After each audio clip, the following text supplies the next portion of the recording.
Les cartons sont prêts ce jeudi matin à Bercy et Pierre Moscovici, sur le départ, rend les clés de son bureau au nouveau locataire des lieux. Et d'ailleurs, c'est plus sûr. En réalité, ce bureau, Michel Sapin le connaît très bien. Il n'a pas changé.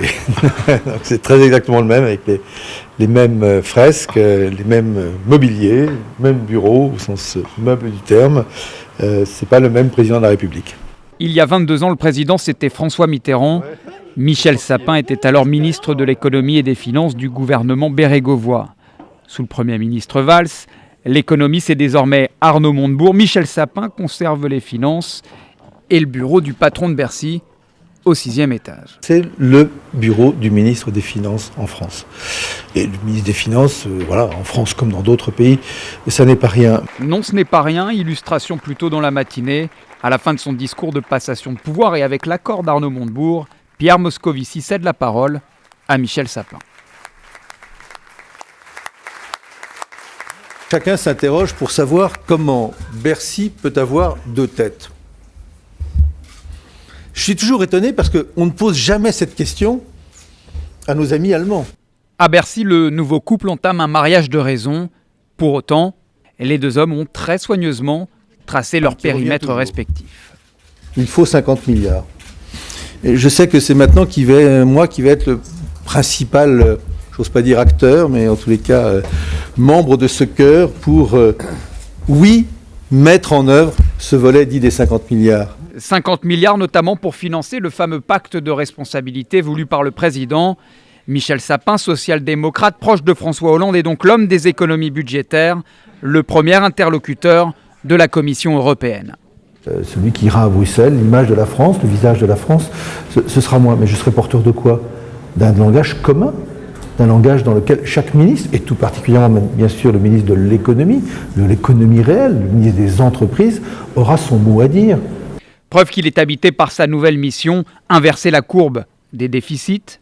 C'est dans les salons du ministère du Travail que Michel Sapin martèle ses intentions. Plus tôt, il rendait à son tour les clés de son ancien ministère à François Rebsamen.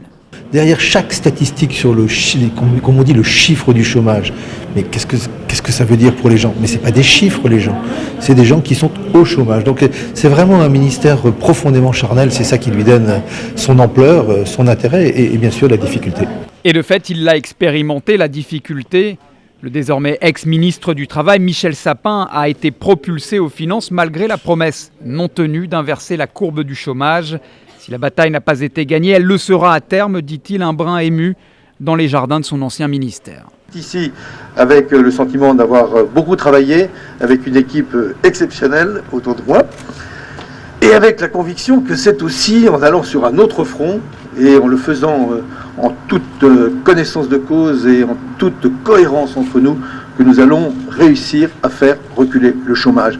Aux finances, Michel Sapin le sait, il n'aura pas la partie facile. Alors autant identifier, social-démocrate qu'il est, certains de ses meilleurs alliés. Oui, les marchés, il faut d'abord leur dire dans un premier temps merci. C'est eux qui nous permettent aujourd'hui de financer l'économie française.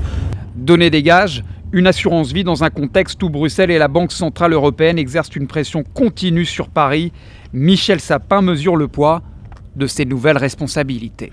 Je sais que les mots prononcés par un ministre des Finances sont des mots qui ont plus de poids que lorsqu'on prononce les mêmes comme ministre du Travail. Et il aura l'occasion de le vérifier dès demain à Berlin. Michel Sapin rencontre son homologue. Doper la croissance tout en restant dans les clous budgétaires.